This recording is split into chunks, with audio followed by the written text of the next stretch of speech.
Dr. Daniel Seiko, who's in the house, or should I say came into the light. Well, today we're discussing your guitar tone. More specifically, people do care about wood of their headstock, but they will have someone replace their tone knob for them and won't even bother. The question here, does removing your tone knob changes your tone? Well, in fact it does, but it doesn't change it like turning the knob and leaving it. Like some may say, well, removing tone knob, it's like just turning your tone all the way up and it doesn't really matter. I have news for you. It does matter, because you have a capacitor in your tone knob and you have a large inductor in your pickup. It doesn't really matter if you have humbucker, single coil, active, passive. You have a large stretch of wire wound around the magnet, and therefore it's a large inductance L on one side here,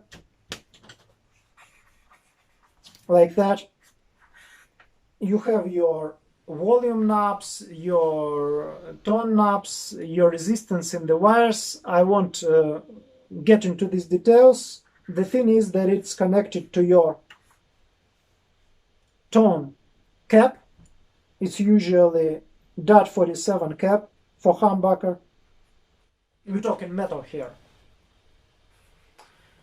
And the signal to your instrument cable that you plug into your guitar or your wireless system, doesn't really matter, comes from this voltage, from this side. You have your adjustable port somewhere here. I won't get into these details. I'll tell you once again. We have ground, which is the outer side, outer shield, this metal thing on your instrument cable. And we have the signal, or this center part that gets the wire inside the cable, and that signal is here. So there you plug there, and that end goes there. The tone knob drains all the high frequency content of your guitar through this cap. It varies on how much you turn the knob up or down. It will engage this cap. And this thing, together with this inductance L, makes an electromagnetic oscillating circuit.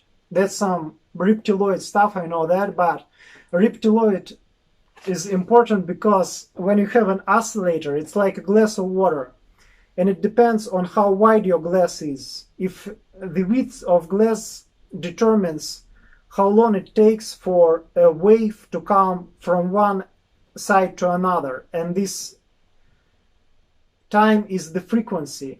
Imagine like a guitar string.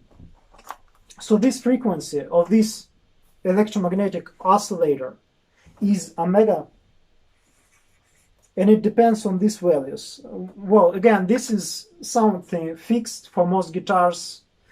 This is all over the place. It depends on the model of the pickup that you have. And this frequency is proportional to unity divided by root from L dot C. L dot C there. L multiplied by C, L by C.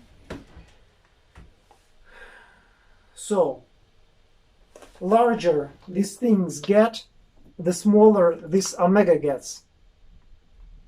Therefore, you may accidentally have your glass so wide that its electromagnetic frequency will be somewhere in your audible range, or 20 to 20,000 hertz to 20k hertz. Like that. So if this is large enough, you may get a bump somewhere in your frequency, which is a resonance with your circuitry. There are some other factors like a resistance which add damping to your oscillation. Without a resistance, there would be like an infinite oscillation in this circuit, and it would be lasting forever and really mess up with your tone.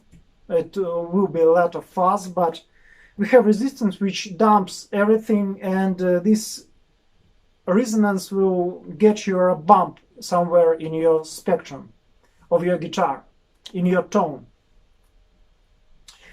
So what we will make by removing our tone knob? One may say that we will get 0 here, or we will get this omega infinitely large. But it's not the case. There is just one more small reptiloid thing for you. This stretch of wire in your humbucker adds not only resistance, but very small parasitic capacitance C there. It's much smaller than this C, but it is something. It's like this bulb that won't turn down, because if you have a face on your house wiring connected to one side of a bulb, it may always get a parasitic capacitance, and this parasitic capacitance will act something like a neutral wire. And this parasitic capacitance in this case keeps our omega from becoming infinitely large, but it still will be much more than 20 kHz or far beyond our audible range.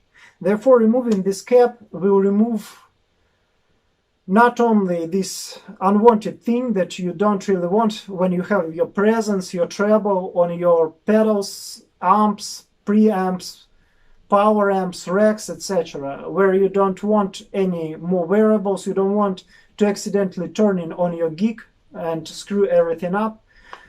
But you will get not only rid of this unwanted knob, but you will get rid of a bump in your frequency spectrum or a bump in your tone. You will get rid of something else. You have to remember that. So when you get rid of your tone knob, you're changing something fundamentally, and that's the thing here. This was Daniel Seikoho. Thank you for watching. Have a nice day. Subscribe.